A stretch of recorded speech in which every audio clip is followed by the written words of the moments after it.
This podcast is protected under the laws of the United States and other countries. Unauthorized duplication, distribution, or exhibition may result in civil liability, criminal prosecution, and the wrath of the tall man.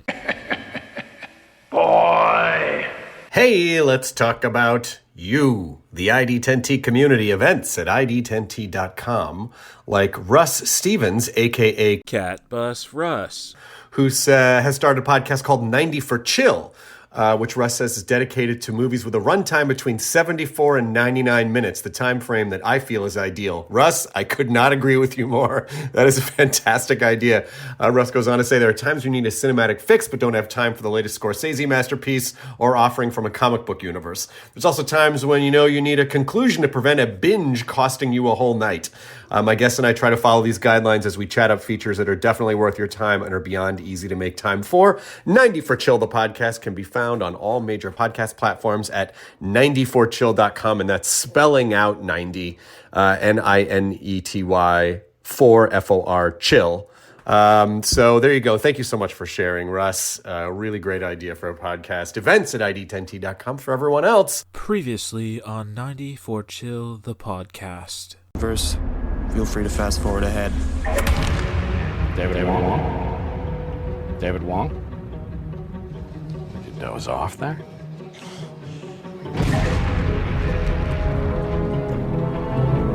Black stuff, this soy sauce. So it's a drug, right? Just tell me what this stuff is, John. Effects don't last that long. The side effects don't last that long. The effects will last the rest of my life, I think. Why don't you tell me about your friend John? I mean, that stuff, Dave. I'm remembering things that haven't happened yet. You got to be really brave to ask yourself the scary questions. Your friend is the only known survivor. The rest are dead. But he's not looking too healthy right about now. It'd be opening doors to other worlds, man. What's the weirdest thing you've ever seen, Arnie? So leave the police station right now during all the commotion. There's another guy in here with me. It's another cop. No, there's not. Check the mirror. How does somebody get into this? There's dead guys and drugs. It's kind of a long story, but now we can see things. Things are in motion, Mr. Wong. Nothing you're seeing is real. I suppose you are wondering where you are. You're having like a bad trip or whatever they call it. But there is no magic.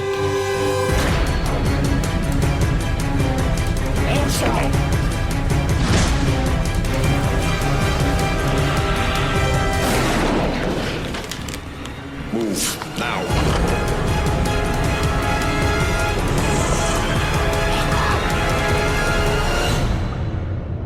Got my attention, Mr. Wong. Oh, it gets better. A lot better.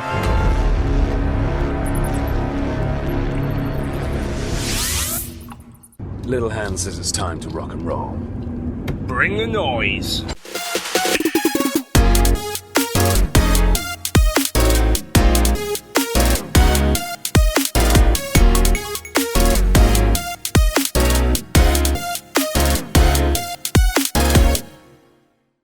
All right, this is 90forchills.com, the podcast. I am your host, Russ Stevens, and joining us again this week is Kodiak Thompson. You may remember him from the episode dedicated to Henry Rollins, and primarily the big feature being He Never Died.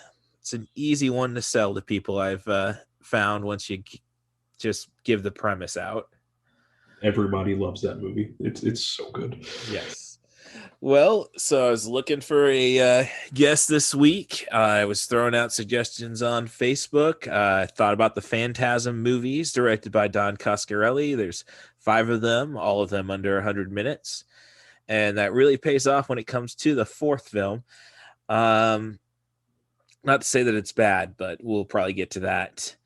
I also asked Kodiak to be back since I had good old Joe on last week, and he suggested another Don Coscarelli movie, which was John Dies at the End. I think that may have been the last one he really directed. He does not direct Phantasm 5, Ravager. So basically, we just figured there's the common thread there with Don Coscarelli, and here we are. We're gonna break down a director that I think, with the exception of the Beastmaster, never goes over 100 minutes. So he's very quick and to the point. In there either. I'm sorry? Can't forget Bubba Hotep in there either. Oh, yes. I mean, I think that might be his finest work overall. But we'll get to that, sure, as we break everything down. So my introduction to him, I mean, the Beastmaster is on cable all the time, but that's a classic movie where most people think, how the heck did he get away with a PG in 1982? I mean, I was always freaked out as a little kid. They're sacrificing little kids in this movie. Huh. Yeah, it was definitely one that I remember seeing several times, but it was never in one consecutive sitting. No, I can't say that either. I know Mark Singer best from the original V television movie / miniseries / one season series. Our classic, the aliens are come in peace, but I'm surprised that with QAnon and everything, they haven't just been using that series to further pitch their reptilian concepts about. I think that series did have a revitalization back in like early 2010s, 2011. It looks like. Yeah. Well. Oh yeah, I've watched the first few episodes while they were still on Tubi. I mean, interesting cast: Morris Chestnut, Alan Tudyk, who is just the go-to when you need somebody alien, it seems. He's actually in a new show on Sci-Fi as well, Resident Alien. Right. So definitely the go-to alien. Wonderful actor, though. Really. Yes. I mean, K2SO from Rogue One.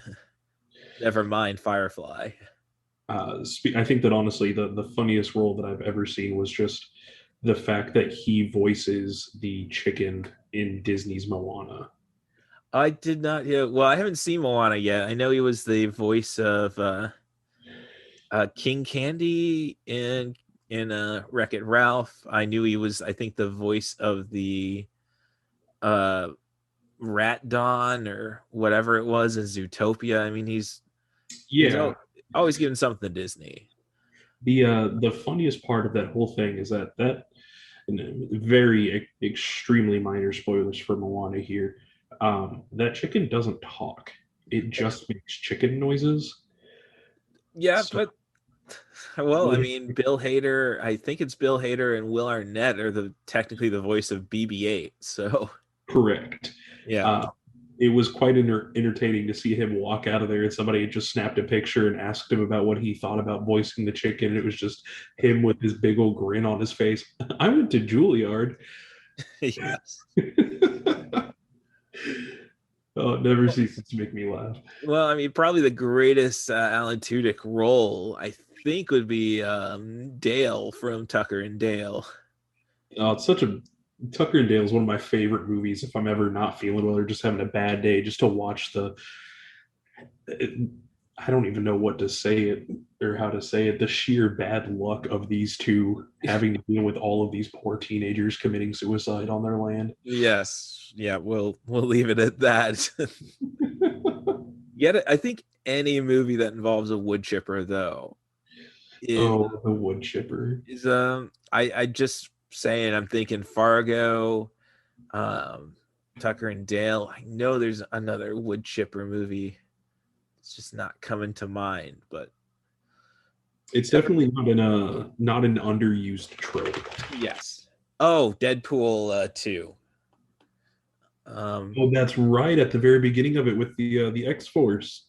Yeah, with Bill Skarsgård.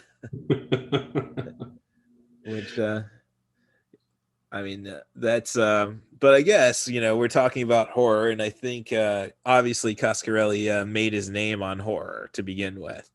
And that brings us to my introduction for Coscarelli, which was the Phantasm series. Really, it's the. I mean, I flipping through channels. I always caught bits of Bubba Hotep, but that's probably more memorable for Bruce Campbell. Honestly, is probably his greatest role. I mean, of intended role, I guess. Obviously, Ash is his synonymous. You don't think of even the origins of most modern horror movie, what some people consider cliches now, without Bruce Campbell coming up for the Evil Dead movies. Yes, but again, Phantasm, and I guess you could say that in the later Phantasm films where they really start embracing a degree of slash stick. So I guess you could say Phantasm being just such a, I mean, it is a nightmare. I mean, just captured on film. I think that when you and I were initially talking about this last week, that I had brought up that, like, I remember watching Phantasm and not realizing if it was something real or something that I had like a fever dream about when I was sick one day. Right. No, definitely not one to catch when you're little. Yeah. I think that can be said of all of his movies, though.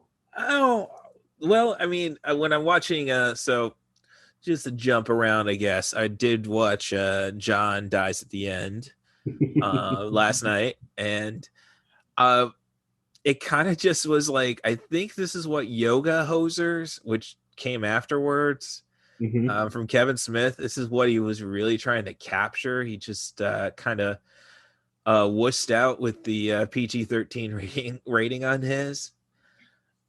And John Dies at the End holds an extremely special place in my heart. That the book itself, I used to work as a bookseller, and it has given me an endless amount of friends and acquaintances and something to talk about.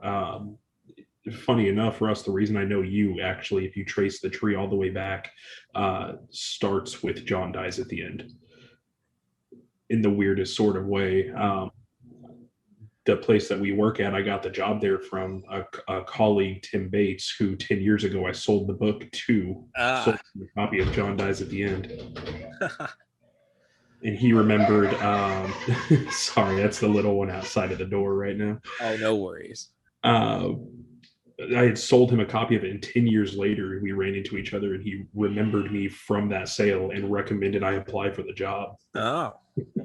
So all things lead back to John Dies at the End. Yeah.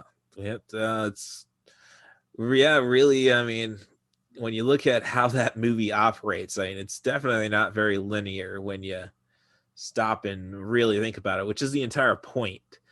Pretty much being the phone calls and eventually the brat calls. Pretty much directing the narrative, and you still don't know where it's going.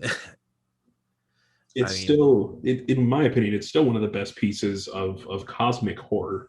A severely underutilized genre, I think, anymore, that we get of just this massive overarching evil that doesn't care about us any more than ants, but doesn't seem to come from this world either. Yeah. While at the same time being just a riotously fun movie to watch. I mean, there are times that my friends and I will still look at each other and just say that door cannot be opened out of nowhere, or even the fact of the characters seeing other people in different ways when they're both looking at them at the exact same time. Just that unsettling. That's that moment where they're talking about, I think, Amber. Yeah, Amber and Shelley. Yes.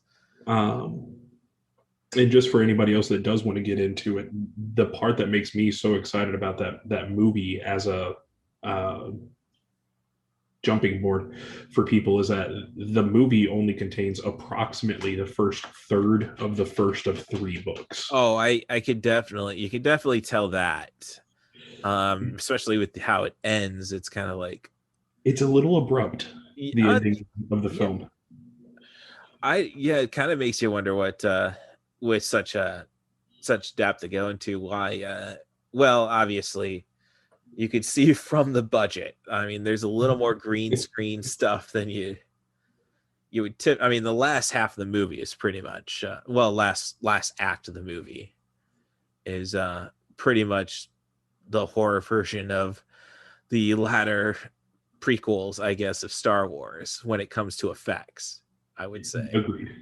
Yeah. Well, I will say I do love the meat monster costume. That one's always a very fun scene. That's exactly where that immediately drew me from Yoga Hosers, which I'd watched first. I'm a huge Kevin Smith fan. Mm-hmm. Actually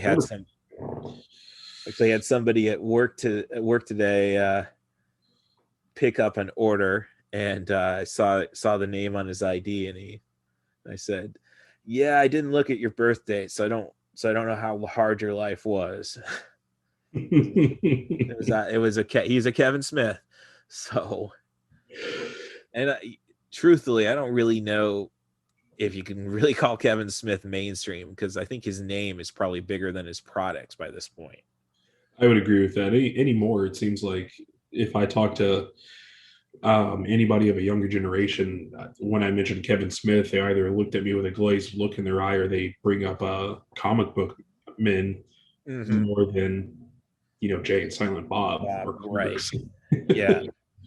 No, I worked at a truck stop for 6 years, and everything except necrophilia happened at that truck stop. To me, and so the second one was probably just because nobody caught it. Well, I mean, nobody. Well, my corpse, the corpse issue was a guy who set himself on, who committed suicide by flame. So, of all the ways to go, yep. I mean, of course, I made a comment that I needed a cigarette after I tried putting him out. But, and that brings me to my creative writing. I guess I could plug Main Event of the Dead, my Z budget pro wrestling zombie screenplay I've been trying to sell or get people behind for the last 11 years. But if they can make Zombievers into an actual movie, you got a good chance. There's a Pro Wrestling Zombies. It really just comes to, that was released. I think Trauma picked up the distribution. I can't say that I beat them to it. It's close.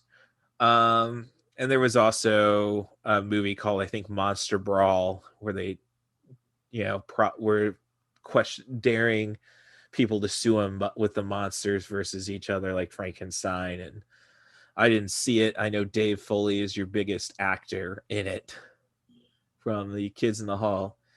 But it's really, I've seen so many bad movies working on this. A lot of them from the Alley's Accessory Shop Trash Theater segments I throw on these podcasts. So a lot of it is really who you know, I guess. But I digress. That was just my way to throw my, email me, rustthebus07@gmail. The dark web already has that email address, so I don't worry.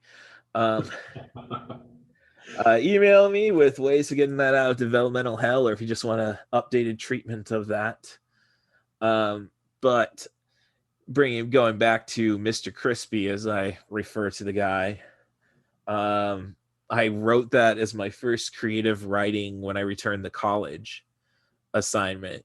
Wrote a story called Too Soon about it, which pretty is accurate about how that entire situation went, the guy setting himself on fire. And then later down the road, I wasn't around for that. Somebody did get hit by a semi crossing the street to get the Burger King. I guess. I'm not gonna lie. The way that line that you just said was delivered, I really thought that was the punchline to a joke. Oh, well, it was the punchline to the story, called Too Soon. Like basically this guy the guy who tried saving the guy's life, is asked nothing but questions from other people about it. And eventually his response is just make jokes about it. And people get behind him. It's a coping mechanism. And then I throw in the guy getting splattered by a semi trying to get to Burger King. And the character says, I guess he just had to have it his way. God damn it. And nobody in the gas station is responding to him. And there's the punchline. Too soon? So, I mean, comedy is nothing more than time plus tragedy, but my creative writing instructor gave me a B on it, and I can understand. I never really clean up my drafts enough. There's plenty of grammar, spelling errors, what have you. But he wrote in the critique, "Death is never funny." So needless to say, I dropped that course. Yeah, you can't fix that mindset. Yeah. Anymore. Once you've been around enough of it, you either find a way to laugh at it or you find a way that it eats you, is the truth of it all. Right. You would probably know better than anybody on that. So okay. So Lost. Oh yeah, we were talking about Kevin Smith, and I was bringing up the Meat Monster, which came. Yoga Hosers has the Bratzies. So that movie's about a lot of things, but it's basically Kevin Smith's daughter and Johnny Depp's daughter work at the A to Z. Sorry, let me pronounce it correctly. The A to Z convenience store in Winnipeg, and after dealing with some high school Satanists, they end up having to take on Bratzies, which were the product of a mad Nazi scientist who hid in Canada to take over the world. Was basically clones of Hitler who are also brats. So, yeah, a lot of people said, Kevin Smith movie was lost the moment they, I think it was J.J. Abrams decided, okay, after this big Star Wars Force Awakens presser at Comic-Con San Diego. All right, and I'm going to treat you to you can stay here for Kevin Smith, or I can treat you to a John Williams concert. So a lot of people stuck around for the Kevin Smith presser. I feel like, especially with these more campy tropes like that, they are getting more and more popular. As you were talking about the Yoga Hosers premise, it reminded me of a Crazy Head off of Netflix. Really underrated show that, of course, Netflix knows that the hype from a new show is better than making a second season, so it got canceled. You see, that's why I've recently canceled Netflix. I mean, I'm more of a movie guy, obviously. So, like, the only Netflix. I mean, I watched Tiger King. Who didn't? Yeah. But otherwise, there's a lot of good stuff. I really wanted to get into Love. It's just $14 a month. I'd rather just cancel it and get a Shudder subscription. Especially because now it's $18 a month. Ooh, okay. Well, I guess I was ahead of the curve on that one. But it definitely, I definitely feel like Coscarelli had a huge play in getting the more, I think you called it slash stick earlier. Yes. Which you see a lot of in the sequels to Phantasm. I mean, Phantasm is a damn near perfect horror movie.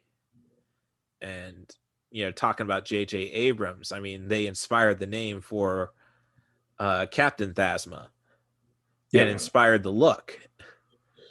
The solid chrome round edges. I don't know where they would have gotten that from Phantasm. Right. So, and actually, that's kind of what I was hoping for at the end of John dies at the end, when they, another dimension is explored through a portal. I was hoping, oh no, that's the Jody orb from Phantasm. That would have been perfect, especially when I thought the reveal about Paul Giamatti's character. When you see that reveal, I thought for a moment the body in the trunk was that of President Kennedy from Bubba Hotep. I could see that. Yeah. Actually, that would have been a really fun little crossover piece. I will say I did enjoy it, and I missed it up until actually rewatching it this past week. That the priest that Dave calls early on in the movie Angus freaking Scrim is Angus Scribb. Like, I didn't even realize it until I caught the voice, and I was like, wait a second. Well, let's face it, David. We both know. Yes. It was funny because at that exact time that it was playing, right before it clicked, I was talking to my fiance, just going, "Man, I love the sound of this guy's voice, but I can't quite place it." And then there it goes. Oh, I mean, when it comes to voices, I mean, from John Dies at the End, you just can't beat it. You have Clancy Brown, of course, which, hey, I guess all the years of voice acting, which I think all started primarily from Mr. Krabs. I kind of wish he would have had that back for Highlander. A little bit of accent work. It's never a bad thing to become a little more developed. Yes. Which I've had this argument at the bank I work at. It was basically about I'm bringing it back to Highlander. If you watch the Coens brothers movie, Hail Caesar, George Clooney is probably the biggest name in it, but Josh Brolin is in it. It's a comedy. Scarlett Johansson, Channing Tatum, I mean, everybody's in it, including Clancy Brown. And then you have Christopher Lambert in the movie as well. And I loved it because it's a lot of inside Hollywood BS and such. I have a coworker who said, "Oh, that's the only movie I've walked out on." It's like, oh, geez, I don't think you get the Coens then. But it's so I stand by. If you have Christopher Lambert and Clancy Brown in the movie, you have gold. Yeah, I can definitely everything that I run through my head and I think of with Clancy Brown. Can't think of anything in the recent days that I've not enjoyed. Another Netflix one that comes to mind with the Coen brothers, the Ballad of Buster Scruggs. Just that one short chunk of it that he's in is still one of the funniest little shorts I've seen in a while. Oh, and now you're making me regret canceling my Netflix. Ladies, I'm single. I'm looking for a password. Let's see if I could throw you mine at some time. It's not like I'm not sharing enough. Yeah, and it's total BS what Netflix is trying to pull off, because it's like, yeah, all it takes is texting a reliable friend, and you beat the security. But I digress. So, it's just such really polar opposites when you start at Phantasm and then get to John Dies at the End. I mean, you have a nightmare, and then you have a movie that's pretty much, I think I put it in my notes as I'm watching John Dies at the End that, man, I kind of wish I had dreams like this. The soy sauce dreams? Yes. Yeah. So, it's very difficult to describe John Dies at the End. And, we'll get back to Phantasm, obviously. That's half of the roster we're going to talk about. Yeah. But with, so John Dies at the End, basically our lead character, Dave, is about to try to expose soy sauce and has a being interviewed by a feature reporter for a newspaper played by Paul Giamatti, who also was a producer on the movie. Not sure how they swung that, but boy, am I glad they did. Yes. So basically, soy sauce, I guess you would say, lets you look. It's not linear time by any stakes, but it does let you have a peek, or at least access to parallel dimensions. Um, I mean, that's what I got from the movie. I mean, going through it a couple of times, the best description that I ever saw of it is that it takes your deductive reasoning to levels beyond like a deity, where when you look at something, if you look at a scratched up water bottle, you can think, okay, something happened to the water bottle. If you go one level further, you can look at how the scratches are and figure out probably what caused them. But it's taking that to a whole new degree of like when Arnie walks into the store, by the way that he walks and the sound of the way his pocket rubs, he knows exactly how much changes in his pocket, what denominations, what years the coins were made. mm, You can't look into the future exactly. right. I mean, you could receive calls from the future. We'll get there. Yeah, but and never mind the fact I mean, the Paul Giamatti reveal is basically darn near insanity. I mean, that's really all I can say because it kind of might spoil the movie. Yeah. It's one of those things where there's certain deliveries of that line where things click, and it kind of for me cemented as well the fact of like Dave, when we meet him in there, it's not really his first rodeo. Like No. he takes all of this in stride at this point, and it cements just this weird sort of, I don't know, I almost want to call it like Trailer Park X-Files. Oh, well, I mean, we get there. I mean, never mind I mean, I guess you could say, because I didn't think Amazon was killing everything in 2012, but when you bring the story to the Mall of the Dead, as they called it. I always kind of laugh in the book where he ships himself the package and it arrives at the mall. Yeah. The one of our antagonists in this film, Shitload, of course, that being the actual character's name. Yes. Just reaches inside the box and pulls out a microwave burrito. The whole John dies at the end universe, especially that first portion of the first book, for me, it's always walked this beautiful razor of, at the same time that I'm reading it and I'm just heavily unsettled by these little details that are out of place, I'm laughing because I'm watching a dude get punched in the balls 36 times or talk to a bratwurst. Yes. I mean, it's kind of like Lovecraft with a sense of humor.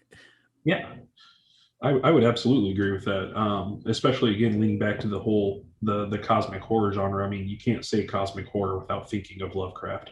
Right. And so, I mean, I've dedicated a lot of time to this podcast for Stuart Gordon stuff. So, director of Reanimator from Beyond. Mm-hmm. This is Lovecraft's frat boy years at best. Yes. Maybe he was a little less racist. I mean, at that time, I hope. Who would have thought the guy that wrote about being scared of things that was different than him was racist? Yeah. With that said, Lovecraft Country, I've watched a few episodes of that. And it's pretty interesting, and I think HBO has been knocking it out of the park when it comes to reimagining and basically trying to, I don't want to say correct, but basically, giving a little bit of a woke edge to everything, and they're doing it well. I mean, I loved Watchmen, so I mean, that definite combination in Lovecraft Country of like hey, let's take the xenophobia and apply it to what it actually was, racism. Yes. It's like mixing milk and dark chocolate together. Sometimes the whole of it is better than the sum of its parts. Right. Yeah. Precisely, which kind of makes me think back to Lovecraft. Well, I know From Beyond, the Stuart Gordon movie is not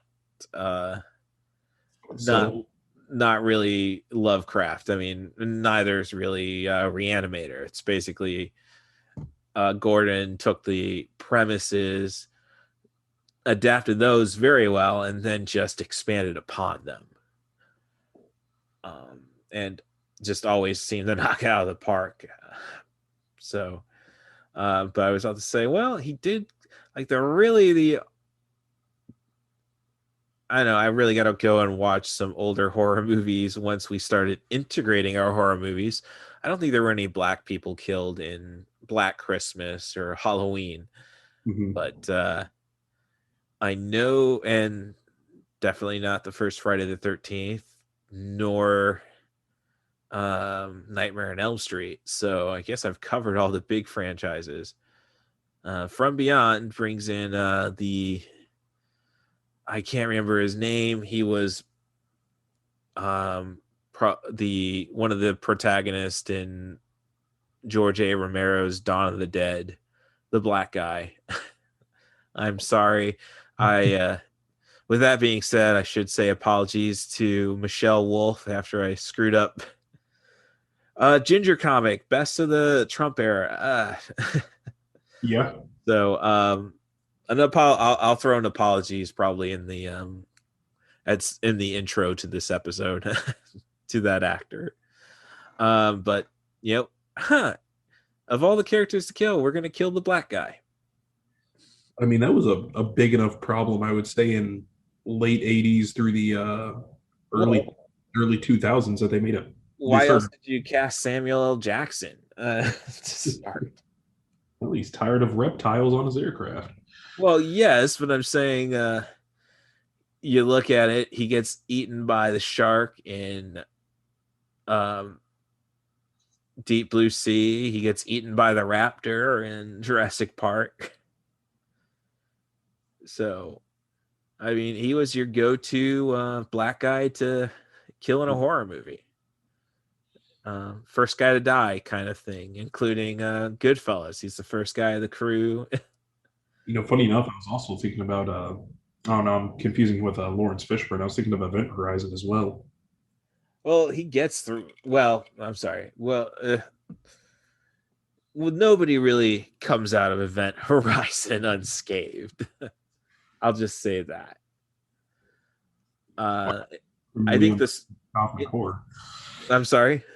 We'll talk about criminally underrated cosmic horror. I loved it. Oh yes, and imagine that would qualify for 90 for Chill, and then you stop and imagine that they edited the hell out of that movie.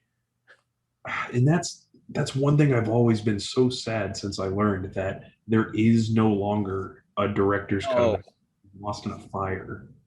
Yeah, I mean, we could go into Paul W.S. Anderson in an episode. I mean, with the exception of 2 of the Resident Evil movies, his movies again qualify.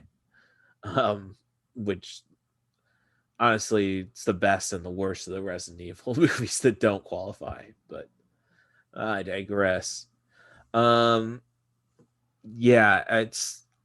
I think when you bring up Event Horizon, I think that was pretty much the biggest cosmic horror ever, and it's underrated. It didn't make money, but I mean, it was a VHS phenomenon. So even now, it's gotten really big. Yeah, I've as a side note for it, I've definitely seen quite a bit of I guess echoes of it in more modern media. I'm a big fan of a video game called Destiny, and in a current mission, you're navigating a ship that basically blipped out of reality into another dimension, and the whole crew is lost. I wonder where I've heard that before. Well, I bought Destiny. I haven't opened Destiny 2. I mean, but I know if I see a $10 video game at our place of work, which listen to earlier episodes, you know where we work, but hey, I let that slip. But I mean, it's kind of kind of lost my place. Well, it's just weird when it comes to Paul W.S. Anderson, because then his follow-up to Event Horizon, was the first Mortal Kombat, which I think is still a pretty good movie. Just try to watch it on a CRT. You really see all the flaws of the special effects on 4K. And another movie like that, and it's not really a flaw with the special effects, it's just how intense the colors was The Crow. HDR does not do it with justice, because everything seems so out of place. Your deeper blacks and your deeper whites. The Crow is very much a movie that was built on its contrast level available at the time. Yes, but getting back to Anderson, his follow-up to Mortal Kombat was Soldier, and which is underrated, I think. I will watch it whenever it's on. I'll wait till it's $4.99 on Hulu, on Vudu or iTunes. But that movie's tied to it basically tied itself to the Blade Runner universe. So yeah, you're almost like going back to how I wish like the big orb that leads to another direction at the end of John Dies at the End was like, oh, go Phantasm, because it seems like everything's connected. And when you get back to Lovecraft, I was checking somebody out who brought the remake of Castle Freak, which was another Stuart Gordon movie. Excellent Stuart Gordon movie. The guy manages to make art out of being stuck with made for video for 4x3. And he was saying, oh, this is Shudder's planned Lovecraftian universe, because I guess they introduced Herbert West in that movie as well. So somebody please successfully make a large horror-based universe of just multiple things at some point. I feel like Universal's tried to do it. A couple other places have tried to do it. Yeah, it all started with Freddy versus Jason, when that was pretty much New Line securing the rights to Friday the 13th, which they obviously, New Line was the house that Freddy Krueger built, so that was just natural. And the plan was to bring Ash into that. And then I think it was supposed to be Hellraiser after that. I can't tell you how much money I would give to see Ash versus Freddy. Yeah. But there's just so many different properties. I'd have to go back and look where Hellraiser fits in, but I know Dino De Laurentiis, his Empire, obviously he's not around anymore. They are they don't have, whenever they've got content, they secured the hell out of it. So even Universal tried to do the whole shared multiverse. Right. Like the Mummy films with Brendan Fraser. Yeah. To do a relaunch with the Mummy film with Tom Cruise.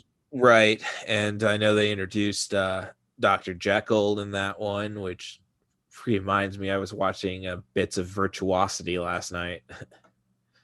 I didn't know if you were going to lean towards that, or League of Extraordinary Gentlemen was popping up in my head as well right there. Oh, man. That is a movie that definitely HD murdered. I thought it was fun. It was very flawed. But it's fun to watch. Just don't look at the gaps. Oh yeah, but I'm saying once you put it in at 1080, at 720p, it just falls up.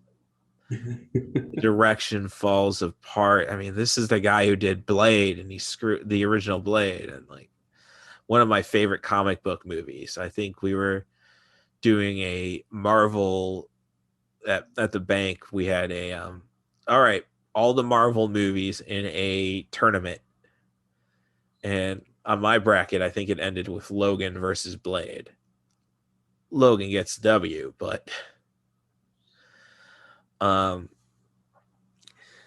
so it's a very, I think it's especially, I mean, we're still hoping. I know Coscarelli is working on Bubba Hotep versus Nosferatu and his maidens,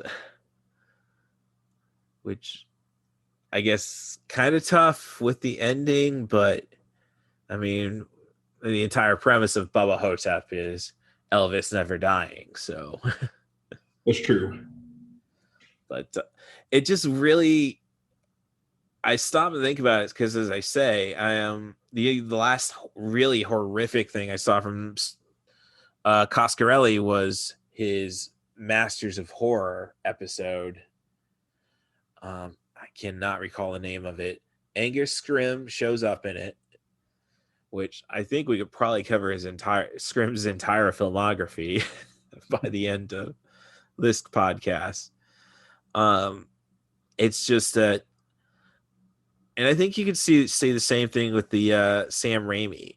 It's just that once he establishes everything, he's fine with joking about it, and which really I think makes John Dies at the End so great, is because it's like the perfection of him just not taking himself too seriously. That's that series in a nutshell. Which, you know, I can't say that I would expect them to take themselves seriously, given that the author was originally one of the writers for Cracked. Yeah, well, I'm kind of surprised that you got such a quality product then, because Cracked was such a poor knockoff of Mad Magazine until the internet came along, and Cracked.com is like got some of the funniest stuff out there.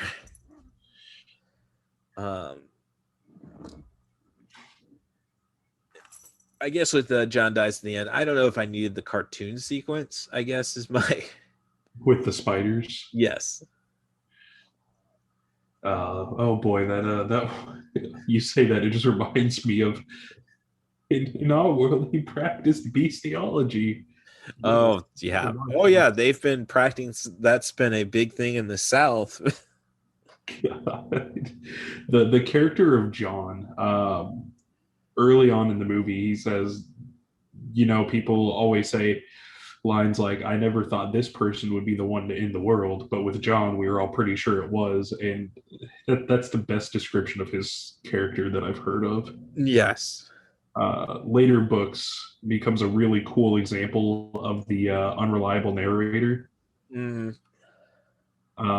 As he goes through like the viewpoints in his eyes or how he's retelling it to Dave, and it's just all like dick punches and martial arts the whole time. Yeah, it's as I say, it's just a really kind of the contrast when you bookend Coscarelli's career. Not to say that there's a lot of genuine scary stuff in Bubba Hotep, because there really isn't. I mean, it's a story about Elvis pretty much. Yeah. I mean, it's not suspenseful. No, it's more about Elvis and Kennedy and how, you know, just making some personal decisions. At least in Elvis's case, Kennedy not so lucky with his new disguise. They dyed me this color. Oh, Twinkie Ding Dong. Well, not my ding dong, a chocolate ding dong. Yes. And again, I suppose. Oh man, the dialogue in that movie is clearly the icing on the ding dong at this point. Yes. There are so many memorable lines from Bubba Hotep. Between just Bruce Campbell talking in that thick Elvis accent the entire time, to Ozzie Davis's wonderful black JFK and Thinking with Sand. Yeah, and I appreciate they work Reggie Bannister was still in the Coscarelli universe. That was a disappointing thing about John Dies at the End, is we didn't have Reggie Bannister. Yeah. I mean, Reggie eventually becomes the protagonist in the Phantasm series, which I guess you would say might be shows you how flawed a series is if the ice cream man becomes your primary focus. So when it comes to Phantasm, you had the first film, which is, as I say, you really have to be aware that you're watching a movie to not leave screwed up. Yeah, it's just, as I say, I wish I had the dreams that you get in Described, like Arnie's dream in John Dies at the End. Just like, I mean, no, I don't want to have mom chasing me with a whip made of penises, but I wish I had that. My subconscious had that imagination. The scene, you bring up the dream sequences in that movie, and of course the early on one where you've got the very clearly fake Jamaican, Yes. the overblown accent, Robert Marley. Yes. Interpret dreams for be a man. And that the worst thing is what I just did isn't even a stereotypical accent. That's actually what that character sounds like. Oh, well, I mean, they, when they describe the character though, too, you see in the subtitles, because I don't want to miss a thing. I do watch most of my stuff with subtitles on. You see in parentheses Jamaican accent, like when Dave's describing him, like. But just talking about like when we lean to the generally unsettling parts, he goes through Dave's dream of him coming home and seeing his ex-girlfriend with this big old pile of dynamite and a cartoon plunger. Yep. Right as she presses it, the thunder claps outside and wakes him from the dream, and him just looking at him with this overblown accent and still managing to throw that little shiver down your spine of, hey, how did your brain know when the lightning was going to come? How did it start the dream exactly 30 seconds before? Yeah, that's the real cosmic horror. I mean, the brilliance of the horror in John Dies at the End. It's like you stop and it stops and makes you think. And the moment you start thinking, everything becomes horrific. We'll lean out of the film a little bit here just to establish the scene that cemented the series for me. Okay. In the book, in the second act of the three in the first book, they in Las Vegas have what we would just refer to as a major encounter involving Korak, the main antagonist of the film. The book and the film end very, very different ways. Obviously. And one of the substances that they're dealing with is this black liquid that it removes you from history. It unmakes you. So it doesn't just kill you. It doesn't just prevent you from moving to whatever afterlife of your choosing. It is you were never born. Your parents may not have been born. Somewhere in your past an action was taken to where you never existed. And they go through that, and all 5 of the people make it out. None of them get hit with this liquid and removed. But we go on to later on down the road, and 6 months later, they've all kind of kept in touch, and they're sitting around a bonfire, and it's that magical hour, like 3 o'clock in the morning, where if you've never sat around a glass coffee table or a glass like patio table in the Midwest and had like a 3 o'clock conversation with your friend, you may not know the feeling of it. But they all start telling stories about Todd, I think was the name. And like the gradual undertone of all of them telling these stories is that you realize that there were never just 5 of them. there were 6 and one guy didn't make it out. Oh, yeah. And you're like rereading it back later. You're like, wait a second, you're flipping back like 100 pages and realizing, like, yeah, that doesn't add up. He couldn't have been carrying both of these things at once. Mm-hmm. And it's just that feeling of like, we lost somebody and we can't even mourn their passing. Yeah, I mean, I've never really gotten to explore that concept in a straight up horror genre. I'm more familiar with my Red Dwarf constant time fudging stories. Very, very similar. Yeah. To how they explain what happens. Or like I said, usually this group would have gone back and tweaked one of the events that led to that individual's birth to prevent it from occurring. Mm-hmm. So very similar to like time travel shenanigans. Yes. Yeah. So I mean, Red Dwarf, they would pretty much have a moment where they like go through a time bubble, and it's like, well, in this dimension, the cat never existed. Who never existed? I don't know. We just know we're missing something. And Cat is present during this. No, I'm here, buddies. Come on. Kind of like recognize me, and they escape the time bubble, and then it's like, oh. Trying to reconstruct something from the hole that it's left behind. Yes. Yeah. So always recommend Red Dwarf, British science fiction comedy. It started in 1988, and they've had, I guess you'd say, the 9th season was a miniseries. The 13th season was a miniseries. So 11 seasons over a span of 25, almost 25 years, 35 years now. But basically a universe where there's only one human left because he was safely secured in suspended animation when a meltdown occurred on his spaceship. Oh, okay. So he's woken 3 million years in the future when the radiation levels are finally safe on the ship. So he's the only person alive. The computer decides to reanimate his obnoxious bunkmate as a hologram. Because, well, you've had the most conversations with this gentleman. You've shared 37,000 words with him. Yeah, 30.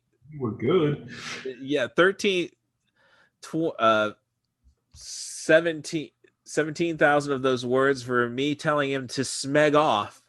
The other half was him writing me up for telling him to smeg off. And the cat who the main character went into span of animation for because it was an unquarantined animal, which he refused to give up, was safely secured in the hull of the ship. And I mean, it takes it takes an entire season to figure out what happened with this, but basically the cats created their own civilization in the non-radiated sections of the ship and evolved into Felis sapiens.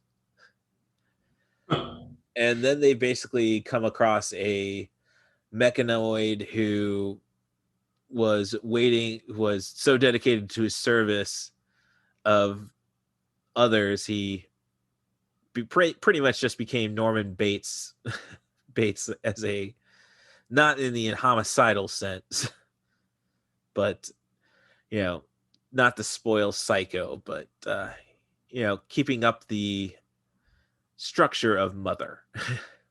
I was going to say, as far as spoilers regarding Psycho, I think that we've cleaned the 2-week waiting period for spoilers. Yeah, I would say that.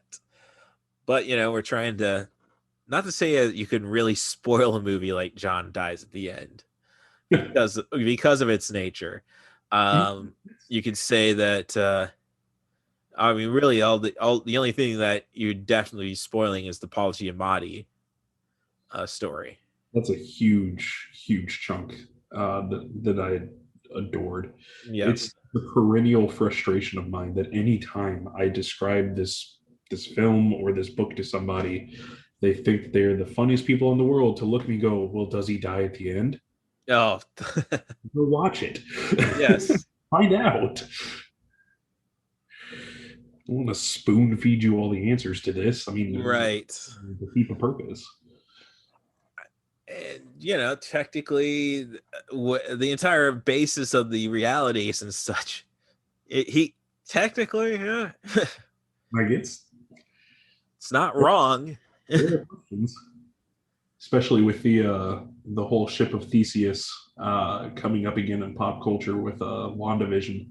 Oh, yeah. This comes into question several times throughout the series. Yeah,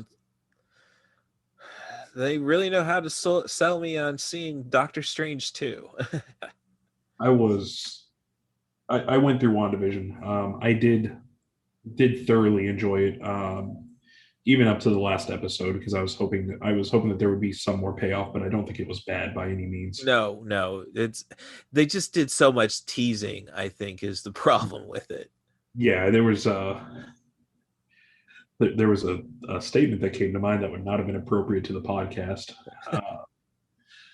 But either way, I loved how they handled everything with Agnes. Yes.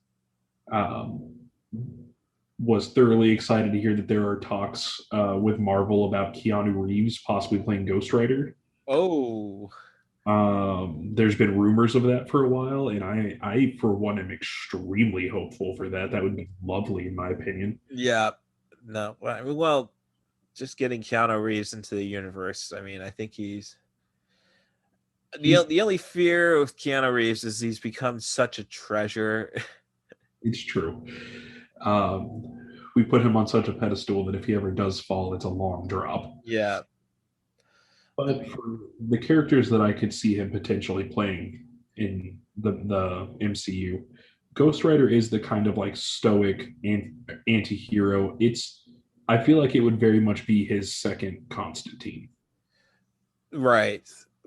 Except he wouldn't worry about the accent issues. we don't talk about that. And of course, there's a supposed sequel to Constantine coming out from the living mayor. I mean, I'm interested. Constantine that was back before we still knew how to make comic book movies. Mm-hmm. I mean, if Constantine, which was on release, it was a failure. But if you released that same exact movie today, shot for shot, I think it'd be a hit. I don't know about that. I will say that I think you see, I don't know about that because we have great comic book movies now. I mean, with Constantine, I think it really comes down to that you have to. I think a lot of it is that audience are after. I guess it's just basically after Iron Man, after the MCU was established, comic book fans really couldn't argue with what the decisions they were being made. I don't think you can really get too angry at anything they've done in the MCU. And of course, the DC extended universe, their mistakes is that they may have embraced. I think they needed to think about the broad audience to begin with, and then you go and once you sell them on it, once you give them a taste, then you go and I don't know, but perhaps with the DC, I think you're on the right track. With the DECU being so dark when it started, which I loved. I mean, when it comes to comic books, I think DC still outdoes Marvel. I think, at least in narrative standpoints. I'm a much bigger fan of, like we said, of Constantine than I am most other heroes. I'm just a big Neil Gaiman fan. I mean, Sandman was excellent. Man, I'm trying to get through the most recent season of American Gods right now. I'm working on that too. Yeah. We'll talk about that on another podcast. Right. That's like I had to get Stars to watch The Fly for. Well, I mean, I was going to subscribe to watch American Gods because I've watched the first 2 seasons, but that was my excuse. Oh, I'll do it for the because I have to watch The Fly for the Jeff Goldblum podcast I did. Great. So, I mean, honestly, I think that's the best description, that you have to find that nice middle ground where you have to be loyal to the comics, unlike, say, Constantine, Tank Girl, when it comes to the realms they exist in. But you can't be too much like the comics, or I know American Gods is a novel. Because you alienate people that aren't. Yeah, nobody wanted the 3 minutes of gay Muslim sex. Yeah. I mean, I understand it. I don't know if they should have cut away at some point, but hey, or it's even definitely like, something you're not going to be able to sell to a xenophobic society anyhow. Shifting it to a lighter tone as far as like that goes, even the character of Sweeney. Oh yeah, Sweeney in the books is completely isolated to like the first half of the first arc. Mm-hmm. We're still going into this like I said, I haven't gotten into the 3rd season almost at all. I need to give it a watch when I'm not half conscious. Yeah. I'm only about maybe 4 or 5 episodes into the 3rd season now. Okay, my knowledge goes up to the start of the 1st season, where of course, or the 3rd season rather, where of course the major figure in the last 2, whereas he was a throwaway character in the novel, which is even sitting on my nightstand here. Well, I mean, it may have just been a great casting of Pablo Schreiber. He's a very versatile actor. Well, I mean, I don't know anybody who really dislikes Den of Thieves. I was kind of laughing when we first sat down to watch it. My fiance decided to watch the show with me because she recognized him as a porn stash from Orange is the New Black. Yeah. And I mean, fun comparison between the 2 characters. Yes, quite a bit. I think let's see. So we've addressed Bubba Hotep. We've gone very deep into John dies at the end. Sorry. No problem. It's really tough to, I think it's kind of tough to really describe Phantasm. I mean, your villain's just called the Tall Man. And it's basically an Undertaker who's like, they really expand on it in the sequels, but who's reanimating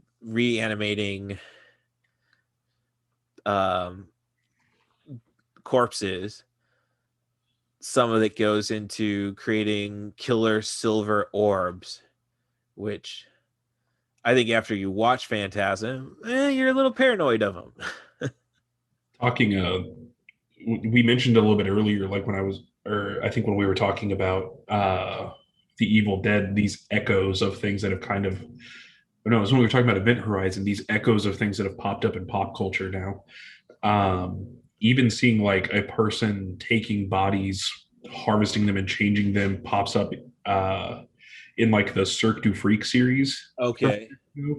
That pops up. The silver death orbs popped up even in something as mainstream as Doctor Who. Oh. For Tennant's era with the Toclafane. Mm-hmm. Which were even further, like we said here, they're what I'm looking for, modified humans. Yeah. I mean, well, you could say that was the Daleks, but yeah, I'm really not by any means a Doctor Who expert. My older sister with Asperger's disorder just got obsessed with the Tom Baker era. So, Baker was wonderful. Oh, I was more of a Peter Davidson, not Pete Davidson, but seeing the echoes of those like major concepts from the shows still popping up, does kind of cement that Phantasm it may not be on people's big list of like their go-to things, but it had a huge impact, I think. Oh no, it's most definitely, as I say, it's more of like, it's really the first Phantasm was really just the imagery brought. I mean, maybe even trumped the narrative, I think. I mean, and then you stop. I sent a tweet out in a Facebook post basically saying, well, not basically saying, it said, Angus Scrim should have ended the Undertaker's WrestleMania streak. I saw that. Yeah. And like, oh, I think he would have been around to do that to Taker. He died in, I think, 2016, I think, when they were putting Ravager together. I guess the sequels to Phantasm, which really create a narrative, I think that's I don't know if that's a fault of the fault of the sequels. Like, again, Phantasm being such a nightmare. I mean, it is a nightmare, and it's one that I think everybody kind of can have. And just the dichotomy of little Michael and the tall man, just you're being stalked by a monster who's not really a monster until you really get into it. And it kind of Stephen King wrote in Danse Macabre, a book that he wrote about writing horror, that there's this thing with audiences, that fear of the unknown, where you hear a knocking on the door and you think to yourself, maybe it's a 10-foot bug, right? And then you open the door and it is a 10-foot bug, and those fears are confirmed, but you also kind of get this sense of relief that, oh, well, at least it's not 100-foot bug. Yeah. And I feel like that was something that they did with the tall man, with that perpetual suspense of the what the hell is going on here with him kind of thing, that the motives were shrouded. We didn't really know what was happening there. And then when we do get those points of clarity, it almost leaves us with more questions. Yes. And Ravager, I liked, but I definitely know, like, yeah, we're trying to create too many questions just to satisfy the fans really wanting a true conclusion. Mm-hmm. I didn't get a chance to rewatch that in prep for this, but I watched. It wasn't too long ago since I watched 2, and 3 I watched, and that's when it starts becoming more about Reggie, of just being a really likable character. I mean, an ice cream man who drives a Hemi Cuda with a quad barrel shotgun. This is basically what Ash would have been at some point. Maybe, I don't know, maybe that's really the trick to keep the series going. If only we still were getting Ash versus Evil Dead, but that's an entire licensing nightmare.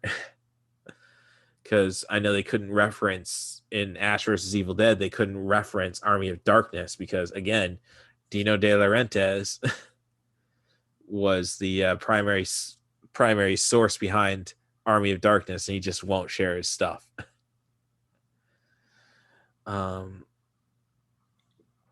Looking forward to the expansion of the Evil Dead universe. Yeah, I mean, I love the remake and all. I mean, the reimagining, I should say. Just had enough tongue-in-cheek stuff. I mean, I guess you kind of have to be a sick little puppy to enjoy, to find, I think basically it's either the Evil Dead remake is either going to scare the hell out of somebody who's not familiar with horror, really a fan of the genre. Otherwise, the audience is looking for the tongue-in-cheek humor. One of my favorite memories involving the Evil Dead, that my fiance was not a huge horror aficionado before she met me. Right. No, nor was Hallie. She was like she I don't know how she got into the Aliens franchise, but when we were in C2E2, we got to watch all the short films that 20th Century Fox made for the 40th anniversary. And like, oh, totally dig Alien. I decided that I wanted to show her The Evil Dead because she had never seen it, and of course, we had actually found that they had the original NC-17 cut streaming. So we're watching it, and of course, there's the I keep saying and it's making me really self-conscious there. Weird. There's of course uh, the Kandesh demon. Is that what I'm thinking of the name of? It sounds about right. Either way, the classic camera on rails moving through the fog. Yeah. It's that first person camera angle as it zooms like towards the cabin, of course. And she kind of gave me this look of knowing that I usually call out cliches and brings up, how can I like this when that's such a cliche thing? And it just kind of clicked that she didn't realize that was the origin of the cliche. Yes. Sam Raimi, I hear great things about Drag Me to Hell, but I can't really say taking the time to watch anything of his since Spider-Man. But yeah, he's pretty, even Darkman, he's pretty much introduced so much stuff. He can rest his laurels on that. He's an innovator. There's no question about that. Which is funny when you take in the mind that his, production assistant. I can't remember their exact roles, but the Coen brothers were tied to Raimi to start. So, it's everything's connected. It is. I guess that's my philosophy on life about being.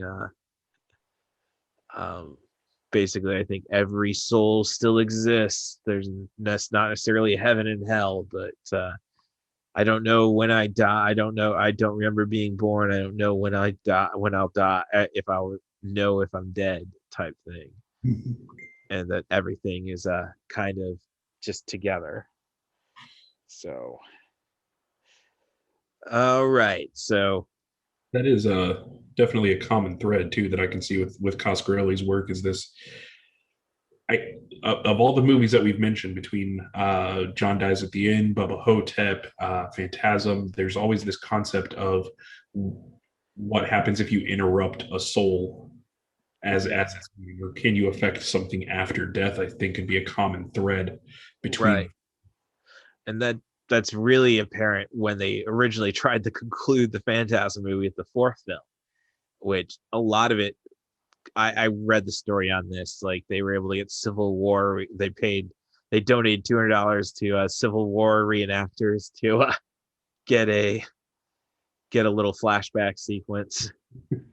And a lot of it, and it really makes you wonder, geez, how with Phantasm, which was originally rated R rated X because of the some of the gore. Like the gore catches you off guard. It's not really that horrific a movie, but the detail they put into the gore, like, oh, it can't be an R-rated movie if somebody who gets his head skewered by a orb and blood squirting out if his body releases his bowels.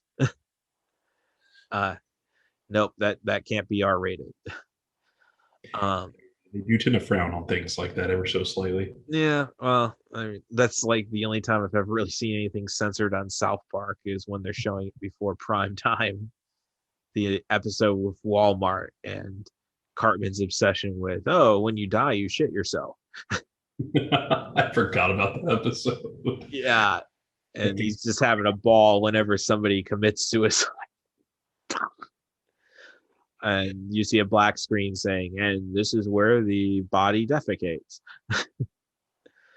But the fact of the matter is the fourth film, besides for that, is so much footage that wasn't featured in the original Phantasm movie.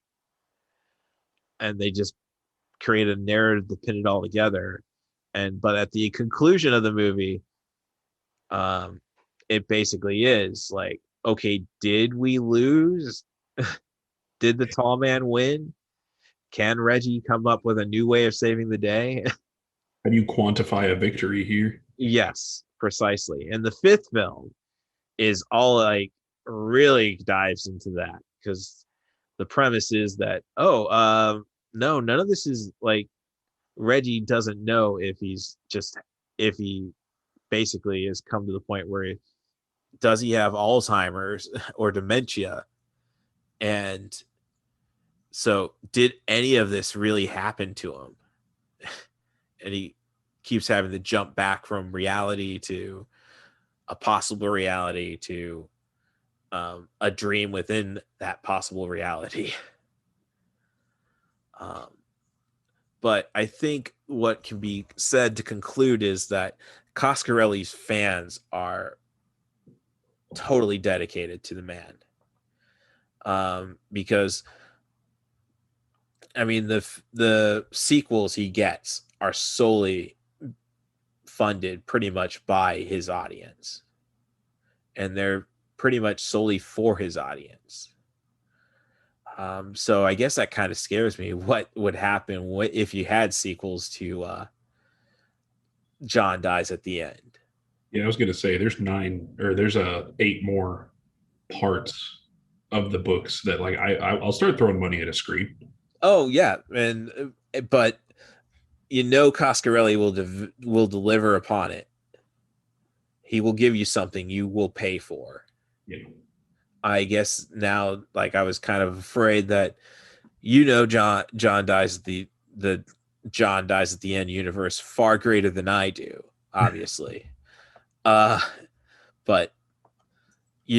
I was kind of fearing that, Coscarelli could kind of take it in his own direction, and maybe it would be lost. But I had that same fear way back when I heard that they were turning it into a film, because of course anytime that you hear that your favorite book of all time is getting turned into a film, it's going to go one of two ways. It's going to polarize.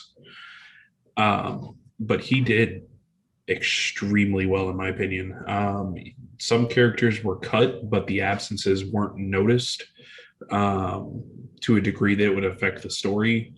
And it wound up even impacting how the later books, I feel, were written. Oh, okay. I didn't know the books were written after the movie. The second and third one were. Oh, right. So it worked.